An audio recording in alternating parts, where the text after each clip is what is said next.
Hello, everybody. Hello. Good afternoon. Nice to see you all. Thank you for spending your lunchtime with us. It's absolutely fine if you want to stay off camera. We do this at lunchtime for that very reason, because we know that everybody's very busy in doing their day job, and we just come along, be off camera if you want, have your sandwich, whatever. Thanks for spending your lunchtime with us. And yeah, as I say, feel free to be on or off camera. There's no rules. We're really happy for you to do whatever you like. Today we've got the amazing Tracy Slater come to talk about some design elements, and really pleased to have you back again, Tracy. It's very kind of you to come and talk to us again. So I'm excited about this. What I'm going to do is hand over to Tracy in a minute, but if you have any questions, please feel free to pop them in the chat, and between Tracy and I, we'll pick them up either as we go through or at the end. So feel free to pop anything in the chat as we go along. So if I hand over to you, Tracy, and let you introduce yourself, and I'll let you pick it up from here. Yeah, perfect. Thank you, Paula, and thank you for having me back as well. You're welcome. Hopefully my internet's okay. It's been playing up a little bit and it feels a little bit laggy, so apologies if it goes a bit weird, just let me know. Um, Hello to everyone. If you don't know me already, I am Tracy Salter and I'm a graphic designer, and this year I've been supporting VAs with how to kind of use Canva a bit more efficiently and more effectively, so you can create better designs for not only yourselves but for your clients as well.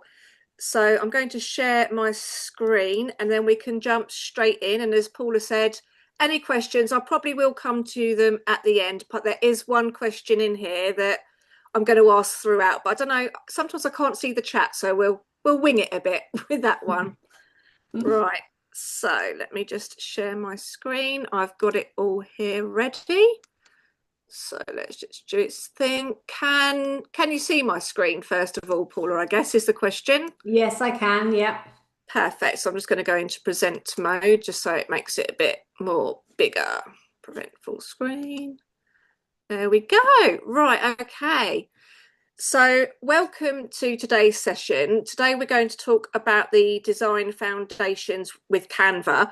It's not going to probably be quite what you think, partly down to me kind of getting the name of the title a bit wrong. But we're looking at the importance today of pre-work and how it actually affects your profit when you're charging your clients, and just to make everything a bit more streamlined, because it can be so easy to kind of jump in at the deep end and create a design, and then you get caught in this kind of cycle of revision roulette, as I call it. And then what can happen is you're spending hours and hours and hours and you're actually losing money. So let's jump straight in.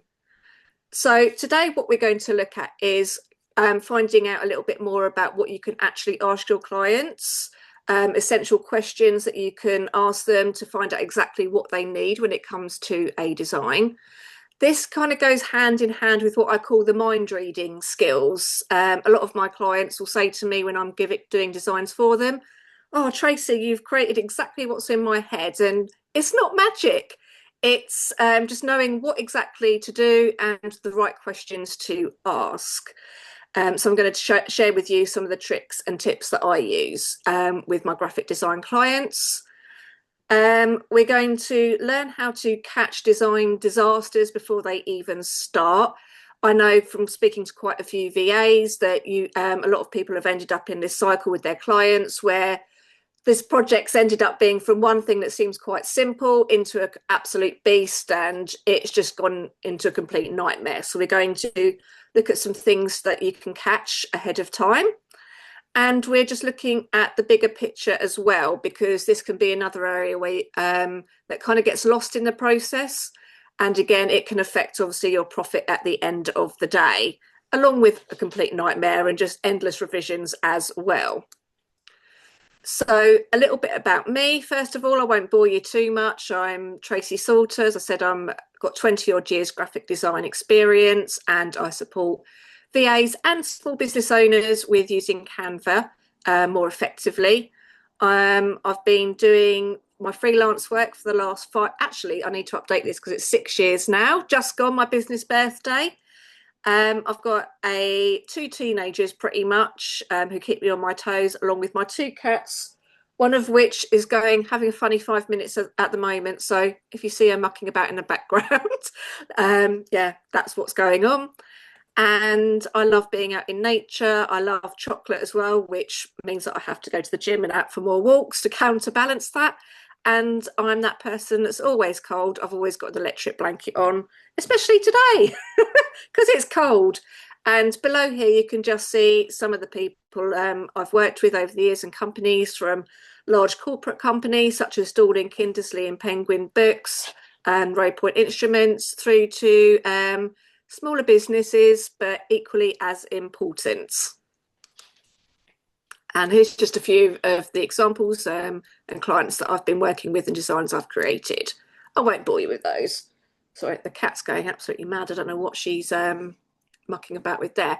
So before we dive in, I just want to share with you today my framework that I use with every single client when I'm doing a design for them. And I call it my 7 steps to design success framework. Today, we're going to be focusing more on the 3 areas, but what you can see here is actually how many steps I actually do before I get anywhere near Canva and designing something. And that's actually at step 5. And this feeds into the mind reading that I just mentioned earlier, as well as along with other things. It makes everything a lot more streamlined when you're a lot more organized, because it can be so tempting. Your client asks you for something, especially if you already know them.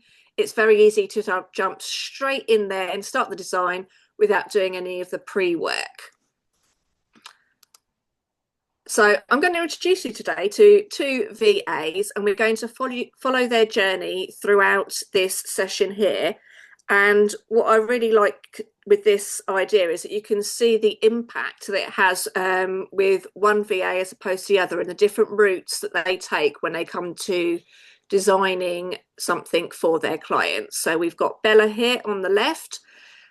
She's very organized. She's very strategic. She likes a lot of information, whereas Joe's a little bit more winging it and jumping straight in at the deep end. So we're going to look at the journey today with the both VAs and see the impact it has, not only on the process, but on their profit as well. So we have got here an email. Bella and Joe's client has messaged them, and they already work with her. They've worked with her with a lot of other things as well. And what you might find as well is you've all got your own areas of expertise, and it might not always be design. And then what seems to happen quite a lot is you build a wonderful relationship with your clients, and then before you know it, they're going, oh, can you just create this for me? And you don't want to disappoint them. You want to do a good job. So you say yes. So in this instance, this is what's happened. One of Bella and Joe's clients has said to them they need an ebook created. We're going to use the example of an ebook, obviously, in this situation. And she's given what this client feels is a decent brief. It's for women in employment who want to advance their careers with a promotion or new job. It's called 7 Career Tips for Women. And she's given them the text already, as which you think, perfect, brilliant, I've got everything I need. And she said, can you help? I like it to look professional and convert well. So we're going to see the journey now that Bella and Joe take. But before that, and I might need to come out for this, is just pop in the chat. I'd like to just do a quick experiment with you. If you would like to describe a dog in a field for me, and just describe what type of dog it is and what it's doing, which I know seems really weird, but bear with me. I'm just going to come out of sharing because, sometimes it can go a bit weird. So if I can actually find stop share, that would be helpful. There. So has anyone popped in the chat today? Oh, we've got Lisa, a sausage dog chasing a ball, a cocker spaniel from Michelle chewing on a broken branch. Tracy, good name, Tracy. English Springer Spaniel who is running after his ball, and it's a cold autumn day. I love the detail there. Louise has said golden Labrador playing with the ball. Paula has said a dachshund rolling in fox poo. Is that from experience, Paula? My nan's dog that we used to look after a lot when we were younger, she loved rolling in fox poo. So I feel you there. Kate said a golden retriever laying in the sun and swatting away flies. Joe said in a lush green field, a little fluffy black dog running after their owner. And Nikki, I can't say that word, a caverchon, chasing a squirrel. I love here the detail that everyone's put into this, but notice something. I've asked you to what I think is quite a good question to ask. This isn't a good example, and you've all given a different answer. And this is really important when it comes to design with clients, because what they're picturing in their head isn't necessarily always going to be what you're picturing in yours. So I'm just going to go back to sharing now. So thank you for sharing that with me. Oh, crikey. I'm not sharing my... can everyone see? Can you just give me a thumbs up or something? Can you see my screen now? Is my canvas slides back up? Michelle said, yeah. Thank you, Michelle. So mine actually is a sausage dog. Whoever said sausage dog, and they've got a little stick. Although I've got two cats in real life. Cookie's now behind the TV. So we're going to see how that ends up. So that's just a perfect example of, even if you think you're being quite descriptive, if your client comes to you with an email like the one we just saw, and it looks on the surface quite descriptive, actually what she's picturing in her head isn't necessarily the same thing as what you're picturing in yours. So thank you for sharing that with me.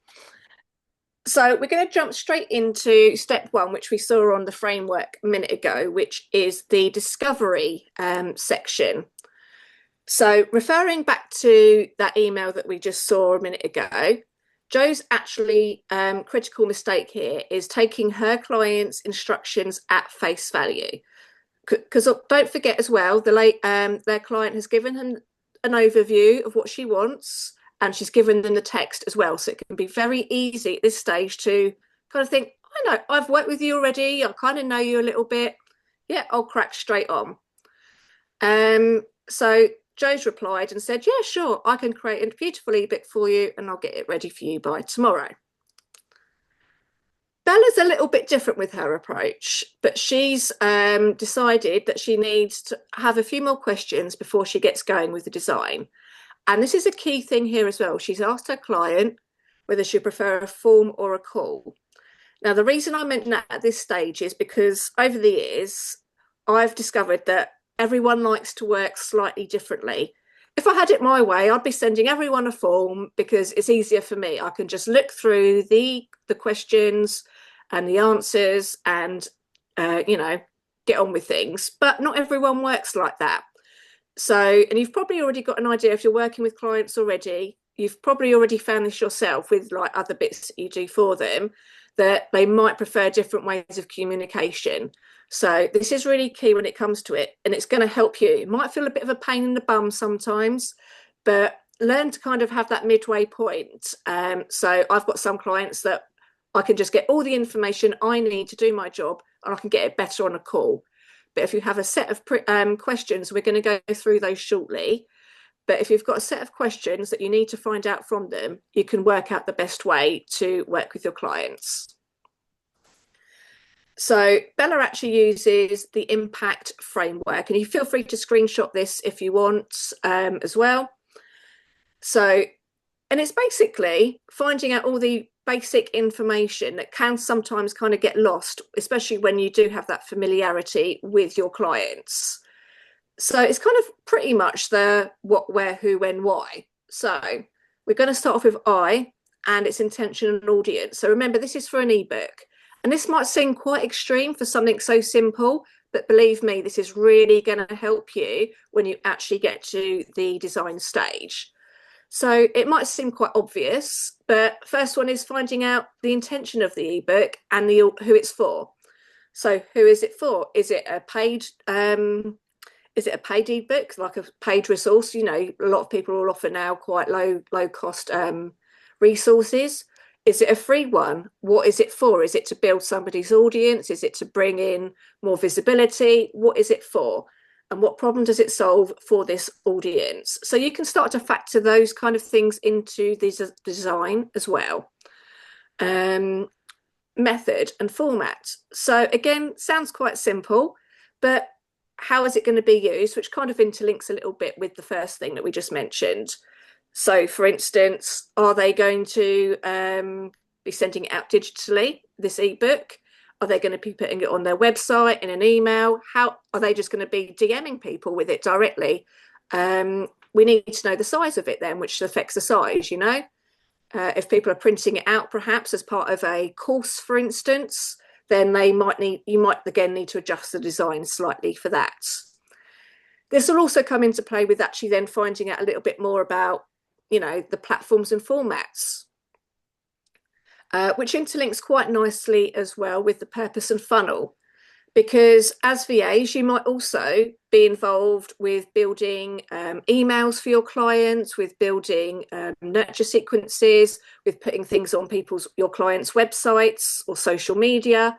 So finding this out now and where it fits in with the business means not only can you give your client a more streamlined effect, not only maybe designing the ebook, but creating all the other bits that go alongside it to do with the funnel, but it's going to give you more work as well and more revenue. So that's something really important just to bear in mind at this stage, thinking ahead of not only just that design itself, but where it fits in with all the other bits and the, you know, other stuff you can also offer your clients. You also need the assets. So obviously in this example here, the client's already given the text, which is amazing because sometimes that can be a real struggle just to get the information out of someone. But also, do they want some images going alongside it? Have they got images ready that, you know, you might have already got uploaded into your Canva brand kit for them? Or do they want specific images that they haven't supplied to you yet? So, or do they need you to go off and look for someone, you know, Canva or another stock image website? Again, that's going to affect time and cost. So you need to factor those in now and who is doing what. Sounds very obvious as well, but moving on to the C, which is completion. But you do need to know when it's needed by. Clients, a lot of the time, I don't know about you guys, but some of my clients will come to me quite last minute with these kind of things and not quite realise how long some of these things can sometimes take. If it's, you know, if they need it for tomorrow and you've got other stuff on, you'll need to then think about, okay, I need to charge a rush fee for this, or what else can I move around to accommodate? So, or can I have to, you know, say to them, no, but I can do it next week. So it's really important to determine as soon as possible when they need this by. And kind of going on a little bit, these are all kind of interlinked a bit, but the T is total scope. So what other services are needed, as we kind of mentioned already? Is there other things that you can give your clients as well? So this is a really helpful framework just to kind of go back to your client with questions surrounding each of these letters and kind of asking a few more questions, even on surface level. If it seems quite straightforward, dig that little bit deeper. And that's where we get into that mind reading kind of mindset. So Bella's dug a bit deeper from that email that we just saw a minute ago. And we've actually found out a few more bits of information. We found out it's for mid-level insurance female professionals who feel overlooked. That's really important. We can start to then use images that relate to those people within the ebook design if needed. It feeds into actually Hazel's coaching program that she wants to be launching next quarter. And she's going to need a funnel with that as well, and tech support, which she's going to ask you for. So it's really good to kind of get ahead of these things as well, because then you know that's coming up next quarter. You can give her a nudge. We know that the problem now is people, the audience, are feeling invisible despite the experience. So again, you can build that into the design. Perhaps you might want to use some images of people, you know, almost ghost-like or silhouetted, you know, that can really just feed into that subliminal effect. We found out the brand, and whilst you might already have Hazel's main brand, your client's main brand, some clients like other little mini brands to be created, which obviously is going to then be a lot more work. Or perhaps they do just want it as part of their main brand. In that case, you know, you might already have that in your brand kit, or you might need to start adding that in. Goal. we need to find the goal of the ebook is actually get people to book in a session as part of the funnel. So therefore, you know that you need to build that in. You might need to go off and update their Calendly links if you need, if that's something that you might be working with them with, and building that in perhaps as a clickable link at the end of the ebook as well as that will obviously get fed into the emails if that's something that you're involved with. So it's all these things that kind of on the surface seem quite straightforward, and you dig that bit deeper. We found out it's going to be a PDF for mobile. Now, this is really important. So we found out now that it's for mobile. So you know that now when you come to your design, it can be very tempting when you're creating on a laptop or a big computer screen, or maybe even two computer screens, that you're creating, you're putting in a lot of text. Whereas if it's on a mobile, that's going to be hard to read. So that's something really key just to think about there. And we know now it needs to be ready in 3 weeks, where she's going to be promoting it at a conference. So you've got that now. You've got plenty of time to get everything sorted. Whereas poor Jo, shall we see what she's been up to? She's actually spent the last 6 or so hours. She's gone into Canva. She searched for an ebook template. She started popping the information in that was sent to her in the email. But because she didn't ask that bit deeper, she's putting in the wrong demographic of stock photos. She's putting a younger audience in, whereas these ladies are a bit older. So it might not be completely relatable. Her call to action at the end is going to a website instead of the Calendly link. She's created it for reading on a desktop, and she didn't even know that she had time to book in. She had to book in for a funnel because, her client now wants her to create all of the ebook as well as the funnel. So now she's going to be up against it. So I always urge you, with the side of caution, to not just jump straight in. Go back, ask any questions, even the smallest little thing that your clients might mention to you that might seem very small on the surface of it can actually have a great big domino effect. So it's really good just to get as much information. You can hop on that call. You can have your list of questions ready to hand. I'm sure you can go to ChatGPT or similar and, find some questions to ask them, and just hop on that call or send them over a form to fill out. And then as well, if you need to not only build in extra time, but you need to adjust your pricing as well. We're going to go into the foundations now. So when I say design foundations, this is pretty much expanding on the impact framework that we've just seen. And some of this you might do naturally. So you might already have your brand kit in place, and that's amazing. But the basics, before you even get anywhere near your Canva design, again, you need to know the audience. You need to have that design brief a design brief, but in full. You need to have the final text, any images that you need to use. You need to know when to create it by with a deadline. You need to know the strategy and goals, how it fits into your client's overall plan. You need to have everything loaded up into your brand kit, and you need to know the call to action. So Bella's approach is that before even opening Canva, she reviews the checklist of the design foundations and realizes she's missing some wording and some images. So she just pings over her client a quick email and asks for a bit more information and those images. Because that's come out of the design brief in the previous one, where her clients mentioned that she wants her to use some particular images that she needs to send over to her. And she's forgotten. She's off doing other stuff and it's just slipped her mind.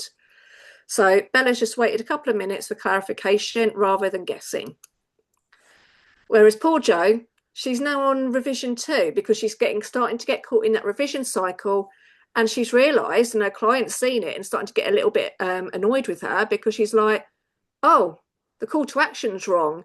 I sent you over that text as a guideline, but actually I've changed that text since then. So the text you were using from that email is now wrong. So it's always really good, again, just to double check those sort of things before you jump in. So Jo's now wasted quite a lot of time and energy, and she's stuck in that revision roulette cycle. So the hidden cost of missing your checklist items are that you're going to miss specific details to do with the audience. You might not be using the latest text. A lot of my clients in the past have sent me stuff as an example, and then they've gone off and changed it. So it's always really good to just double check that before you start.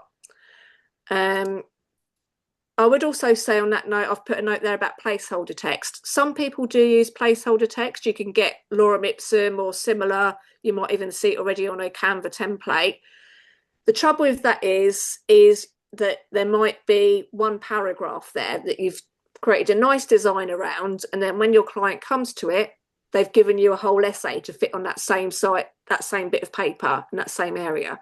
So again, I would urge placeholder text probably isn't the best solution. It might be all right for it to check the general design and the path you're going down. I wouldn't use it for the full design. You might end up using wrong images if you haven't checked with your client first to make sure what kind of images are relevant to the design. Vague deadline.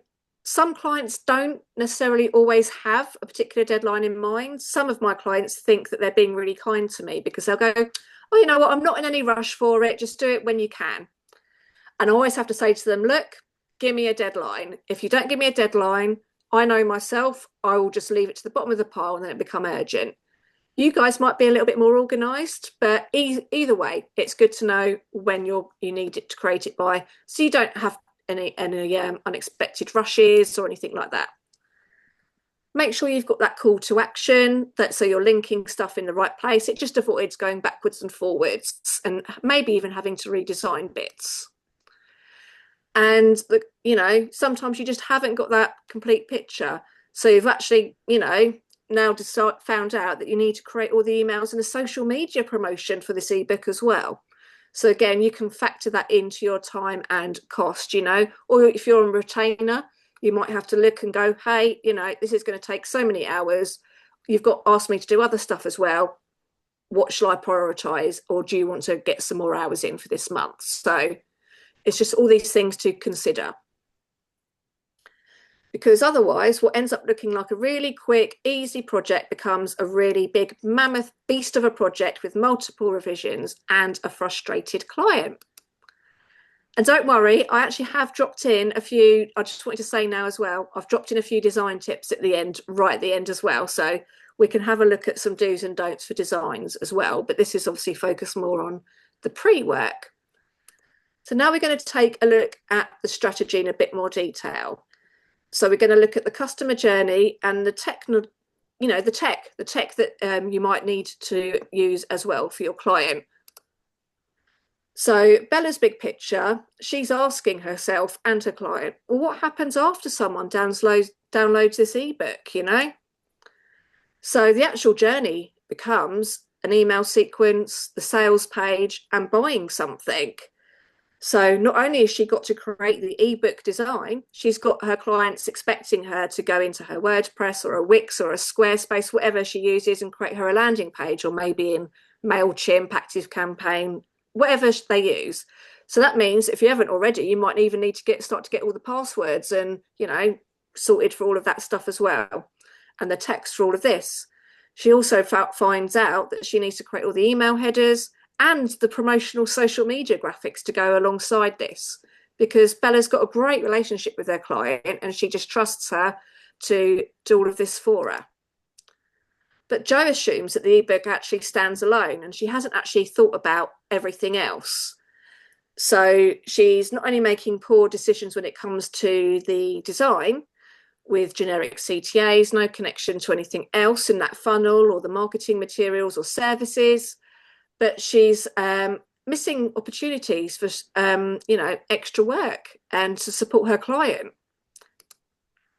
So it becomes a big beast again. She's doing multiple revisions when she finds out, as they're getting more and more into this project, there's other stuff that's coming up as she goes along.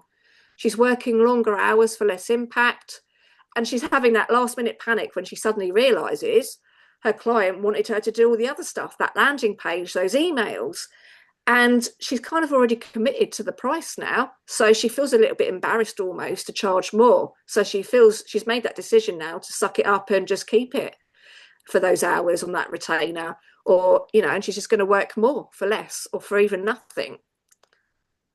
So we're going to take a quick look now at how this affects, these two different approaches affect Joe and Bella's time and their profit, and then we're going to jump into some design tips as well. So you can see here the comparison between Joe and Bella. So Joe doesn't really spend any time on stage one, which is the discovery stage. In fact, she doesn't take any time. She just goes, yep, sure, I'll create that ebook for you. Whereas Bella, she's hopped on a call with her client. She's asked the questions related to that impact framework. Yeah, it's taken an hour, but she's recorded it. She's got ChatGPT or whatever AI you use to summarize the call. So she's got her, she knows everything now of what's needed. So that's, ultimately going to save some time. Jo, on the other hand, she's gone on to stage two. She's actually skipped that. She hasn't checked any of the information with her client. Bella's actually went back, if you remember, and checked to make sure what images need to be used, and if there's anything else, the text is okay. So she's taken that time just to go back and double check. So we can see here now on step 3, again, Jo hasn't really spent much time on the actual planning of the strategy. Bella's taken some time. She's figured it out. She's planned stuff in her diary. She's, planning ahead. So how does this impact the design? So Jo spent nearly, 8.5 hours alone on the design. And because she didn't get clear in that beginning stage, it's actually then impacted her with another further 6 hours of changes. And this is actually based on real life examples, not only from I've made this mistake many years ago when I was a junior, but also is it speaking to a lot of other VAs. These are real life situations that you can find yourself in. Whereas Bella, she's taken that time up ahead in the steps 1, 2, and 3, but that's meant that her design time is a lot less. And because she's spent all that time doing the pre-work, it means that there's only a couple of minor changes to be made. Perhaps there's a little typo here and there, a bit of a color change, maybe dropping in a different image, but it's nothing major. So, and so you can see here in the red, I'm just going to move the chat over. That's it. So you can see here, Jo's actually spent 14.5 hours on what appeared to be on the surface of it, a simple ebook design. Bella has taken 5 hours and 15 minutes. What you can see here is how that then relates to time and money. So Jo's, as we just looked at, she's spent 14.5 hours. Because she didn't do that work up front, and she only had, she actually did this as a little separate project cost for her client. And she worked out it's only going to take a few hours. So she charged her client 150 quid. However, because she then was too embarrassed to realise that, she felt she couldn't charge for all the other stuff to do with the tech and the funnel, she didn't actually charge anything extra for that. Whereas Bella, she did this as, again, on top of her retainer as an extra project cost. She's based it on a higher hourly rate because, it's justified. She's spent a lot more time and effort doing stuff. It's a lot more strategic. It's a lot more considered. She's actually charged 400 odd quid for that. And not only that, she's made, as you can see in the total tech area, she's actually made another 300 odd pounds, or perhaps that might be included in your retainer, depending how you work. But she's made more money on that because so you can see here at the end, Bella's actually made a lot more money for a lot more less time and effort. And it's a lot more, stress-free. There's none of that late minute rushing. There's no staying up late. There's no missing weekends, with the family or chill time. It's just quite easy. So I hope that makes sense for there. And we're just going to drop in now a few key design things. Now I'm using this example of a social media graphic that I've done for a previous client. However, these tips that I'm sharing with you today can be applied whether it's on a social media graphic, an ebook like we've just been looking at, anything really, a website. So what makes a scroll stopping? It says graphic, but it should be a design really. So on the left here, you can see where it says clear focal points. So a focal point are the largest things, they're the most dominant things on that design. So in this case, it's a picture of Hazel, my client, and it's the title at the top there. The title at the top, as you can see, is larger, it's bolder, And using Hazel quite large is humans are naturally drawn to other human faces. So using her quite large is an instant eye catcher. Text hierarchy interlinks a little bit with focal point, and we've all seen text hierarchy, whether it's on a website, a magazine, a book, a newspaper. You'll always see that there's a title, subtitles, and then the smaller text underneath. That's done for a reason. The larger and bolder something is on a page, the more eye-catching it is, you're going to read that first. So even if somebody sees this on their feed and they don't read the pink text, which is L&D consultancy service, they're going to read that white text and they'll get an idea of what it is for them. White space, I don't necessarily mean it being white. What I mean by white space is space around each of the elements on your design. I see what I see happening is you get what I call Primark at the end of the day situation, where it's a design is got so much on it, you don't know where to look. And people just won't read it. If there's so much on there, people will feel overwhelmed and they just won't bother. And so if you've ever gone into Primark at the end of the day where there's just stuff everywhere, I mean, I haven't got the patience for that. I'll walk in, look about and go, nah, not for me, and walk back out again. And we don't want that to happen when somebody's looking at our stuff that we've designed. We want them to read it. So that's why it's really important to have that white space. I'm going to look at some examples of these now in a little bit more detail. So we can see here an example of text hierarchy in play. Now, the one on the left demonstrates it really well. This is just, you might get asked by your clients to create perhaps a testimonial post. But this will apply to anything, that ebook, for instance, as well. You'll want a nice big heading, which is the first thing that you want your clients' audience to read. In this case, we've got the quote. That's the main feature of that design. And now, again, this sounds really, really obvious, but people forget about this. Underneath, on the left-hand side, we've got the person that said the quote, Abraham Lincoln, and underneath that, his title, which is President. Whereas on the right-hand side, we've it's not the worst design in the world, you could argue, but there's a lot going on, which kind of goes a bit into that Primark effect. But that aside, the quote is pretty much the same weight than the name and the job title. So it's just very hard to distinguish which is which. They're both bold. Yep, the name and job title are slightly smaller, but there's not enough of that difference to make it obvious what is the most important thing on that design. So I'd always say just kind of think about the one thing that you want people to read and make that the largest, and draw attention to that one thing.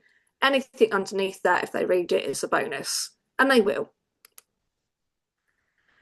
White space, so that Primark effect at the end of the day. So you can see here on the left, we've got another social media graphic. This is actually a carousel, which that's why there's several different colour rectangles underneath, just to kind of give that illusion. So Hazel actually came to me and she wanted to create a post that she wanted to give 5 tips. Now, this is another common mistake I see, not only with social media graphics, but with like the ebook example, putting loads on one page, okay? So you can see here on this example on the right, we've put the 5 tips on that page. There's just so much to look at. It's just overwhelming. And although we've got that text hierarchy there, yeah, we've got that large text at the top, it's still kind of feeling, because there's so much else on the page, it's hard to read everything. It's, it's just overwhelming. Whereas, you actually can kind of take a step back and think, right, okay, in this case, I said to Hazel, look, I'm not putting all those 5 tips on that one graphic. It's just way too much.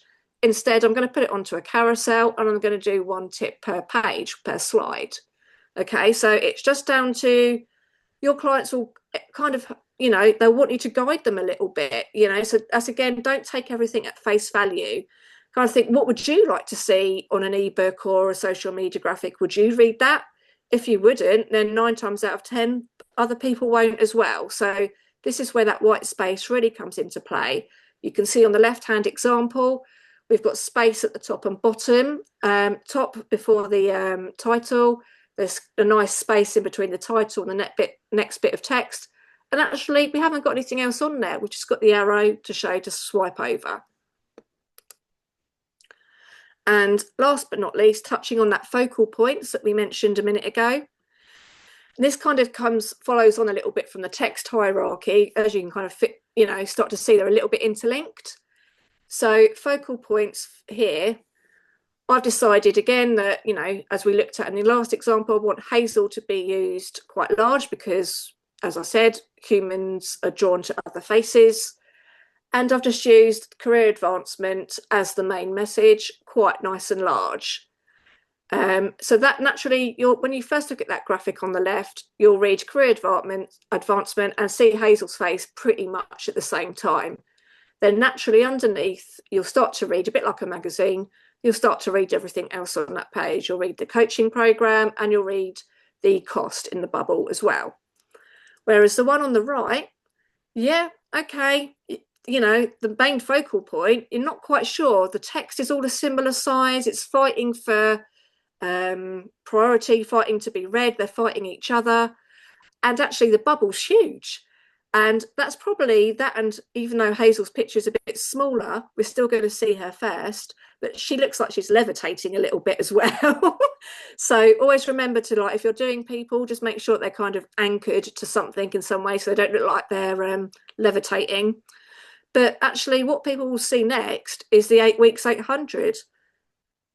People will think 800 quid, sod that, and they won't even read the rest of it. So again, that's really an important reason of why focal points are so important, because if we look at the example on the left, we can actually see, 800 quid, but that's for 8 weeks and that's for a one-to-one coaching program. That's actually worth the money. Whereas if you just see 800 quid, don't know about you guys, I'm trying to save money at the moment. I just see that and go, sod that, and scroll on. So that's just a few design tips as well. Just to kind of go over everything, I think the key things to take away from this session today, I know it's not a load of designy stuff, but it's all this pre-design work that's going to make anything that you do for your clients in Canva so much faster.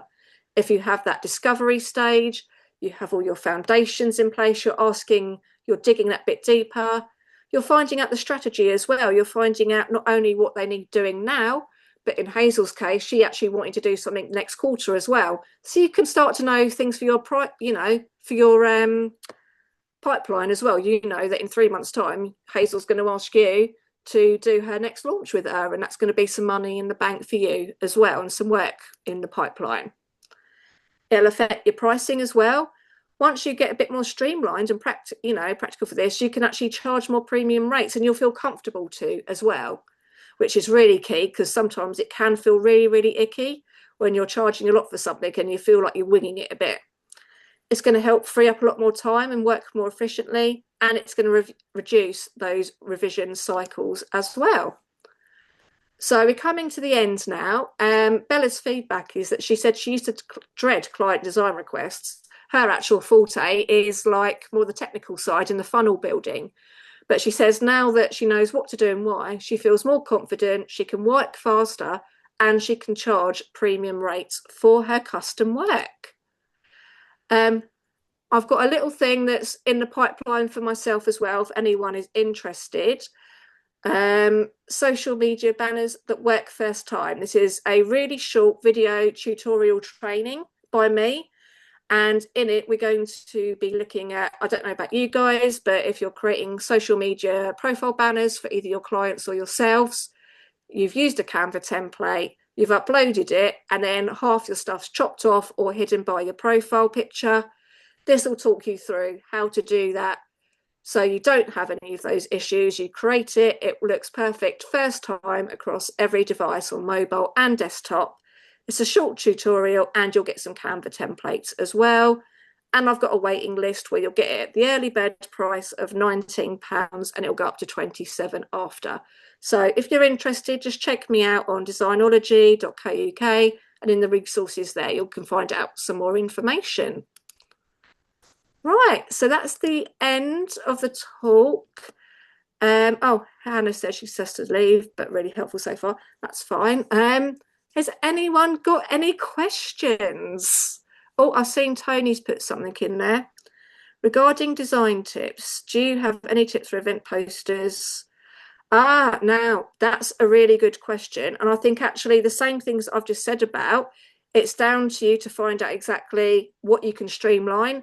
Even if people, my clients sometimes will give me a load of text and I'll have to go back to them and go, hey, this is way too much to put on that poster. You think about a poster on the tube, a bus, or a poster that you see, anywhere. There's never a huge amount of information. So for a poster, um, you can again use that text hierarchy. You can have the main title at the top.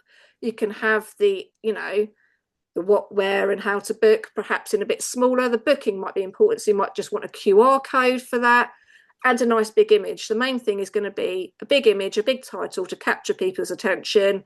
Then they can read a little bit more detail. But if in doubt, just run it, run it through ChatGPT or one of your AIs and just ask it to streamline the text. Sometimes that's what I do, or I had to do it manually before AI. But you advise your clients, hold their hand a little bit. They'll thank you for it. Oh, please share my website again. Let me just pop it into the chat. I should have all this stuff ready, really. So it's designology.co.uk, but you can find me. I'm mainly on LinkedIn as well. So if you just search for Tracy Salter on LinkedIn, you'll see me pop up. Michelle's asked for one. Do you have any idea regarding colours I should use as a virtual assistant, French, English speaking, and specialised? Wow, that's a big question. Colours are a big thing. I would say when it comes to choosing your colours, and I'm assuming this is like for your own brand, Michelle, for an English speaking, choose colours that represent you because you are your brand. So perhaps think about, yeah, cool is really good, Paula. But I'd even think about perhaps thinking, how do you want somebody to feel? How do you feel? So for instance, if you want somebody to feel quite energized and your personality is quite bold and outgoing, you might want to use more bright, vibrant colors, as opposed to if you're a bit more of an introvert and perhaps if your clients are in a certain sector, use more calming colors. So what you can actually do is just brainstorm, even if it's on a bit of paper, how you want people to feel, how you are as a person. Maybe even look in your wardrobe, because a lot of the time the stuff that we buy, that's the colors we're drawn to. And perhaps stick it into Pinterest, just type calming or your keywords that you've come up from that brainstorm, and just analyze the colors. That's a really easy way to kind of think about that sort of thing. And your audience, I guess you said French, English speaking, specialized project management. Again, audience does come into factor a little bit. For instance, if you're working for a healthcare sector, you wouldn't necessarily perhaps want to use red, because that could symbolize perhaps blood. But a lot of red's actually used quite a lot in the fast food industry because it promotes appetite. So again, think of McDonald's, Burger King. A lot of them use light red for that reason. So it kind of does come into your audience a little bit, but focus on you and how you want people to feel as well. Any other questions? Or is that it? Oh, you're welcome. I hope that helped. Actually, feel free to Michelle as come well. off mute. Yeah, I was going to say come off mute if it's easier, if you don't want to type a big long question. Yeah, but as well, Michelle, keep an eye on my LinkedIn, because later this week I actually am doing a carousel about colours. So you might just want to have a look at that. I can't remember what day it's scheduled for, but it's at one day this week. So, that was the other thing in that carousel. Accessibility, really huge this year and from now on. It's a bit like the new GDPR. So as well, in Canva, there is an accessibility checker. So just double check your colours in there as well, because if somebody's colourblind or got low vision, and you've got a special bit of information written in a colour that they can't read, then that will get missed as well. Sorry. Good point. It is true. People are definitely looking more at that, aren't they? They are, yeah. Oh, you're welcome, Joe. Is there anything else? I know that was quite a lot to take in, and I know it wasn't necessarily all designy, but I just think I'm such a great big believer in the pre-work as well. It just, somebody comes to me for a design and they're like, why are you asking me all these questions? But there's a reason for it. Yeah, no, really helpful. Thank you.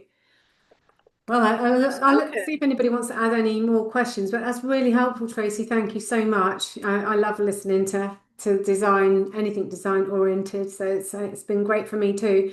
I do love the coolers tool. Mm. If you go and play around with that, you can use Tracy's advice to get a few colors that you quite like, and maybe if you can use a what do they call it, Tracy? The dipper, Oh, the eyedropper. eyedrop tool, Yeah. and then pick it off the website what color it is, get the hex code and put it into coolers, and then it gives you other ones that match those colors. So you can, I mean, yeah, I love playing around with it. I introduce it in our branding session in our VA course, and people go off for hours and play with that. Oh, you can lose hours just looking at colours, absolute hours. But yeah, that's a great Yeah. tip actually, Paula, with the eyedropper and yeah, the cooler. And there's quite a few other ones out there. I think Canva's even got a guide as well on colours. But yeah, you can lose hours. I think the main thing is just to see how you feel, your personality, then align Yeah. that with the clients. I liked the thing you said about the wardrobe. I smiled to myself Yeah. because it's so true. I hadn't thought of it. I hadn't thought of it before, but yeah, my wardrobe does represent my brand colors quite well. There we go. Yeah, it's exactly the same. Oh, could you write the name for tools, colours? Oh yeah, so it's coolers, double O, cool. Yeah, Uh, cooler, let it's me see if I called. can get Yeah. the link It for used you. to be K, I'm sure, didn't it? Or am I thinking of another one? There No, was I cooler don't with a think K as so. well. No, I think it's coolers.co. Let me get the link Hmm. for you. Oh, hang on. It's saying server issue. Oh, do you want me to find it? Oh, I'm still on sharing. Hang on. No, you're Between us, not. we might find it. You won't share it. That's weird. I'm having a problem with my website now. There we go. Oh, I've got it. Have you? Oh, yeah, I've got one as well. It says internal server area. Maybe the website's playing No, up. there's a Cloudflare error.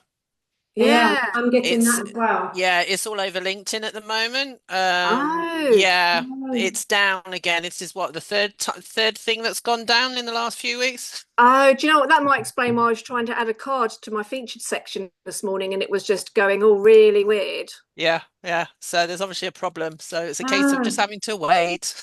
Oh, didn't it's always realise. something, isn't there?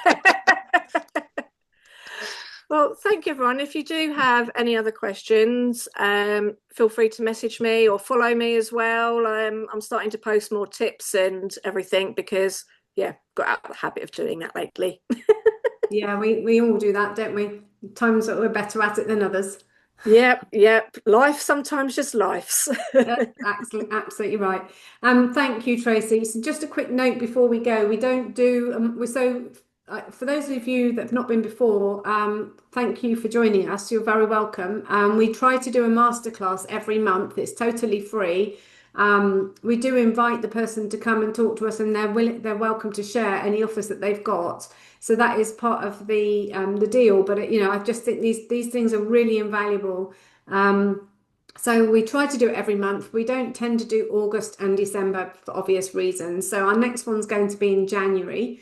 At the moment, it's looking like we're going to be learning how to build a custom GPT in January. So that's going to be a good one as well. So yeah, keep your eyes peeled to sign up for that one. And please feel free to invite, any of your colleagues to come and sign up for these things and join us because I just think they're an invaluable, training really.